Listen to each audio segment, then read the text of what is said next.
Okay, so editor useTabStops. Inserting and deleting white spaces follows tab stops. Now, to show you how this works, I need to actually insert spaces, because otherwise this is not, I can't show you, because the behavior is going to be this one, but it's going to be exactly the same behavior but with spaces. So let's enable insert spaces. And now we have tab stops set to true. And when we insert a tab, it's inserting 4 spaces. When we delete a tab, we're not just deleting 1 space, we're deleting 4 of them. So this is a tab stop, right?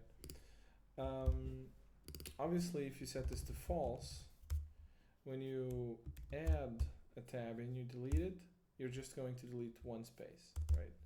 So it's kind of useful if you want to use spaces for your indentation. But it just makes more sense to have tabs instead. So I'm going to leave this one with the, it doesn't really matter because tab stops are only, they only make a difference if you're using spaces. But either way, I'm going to leave this one as true.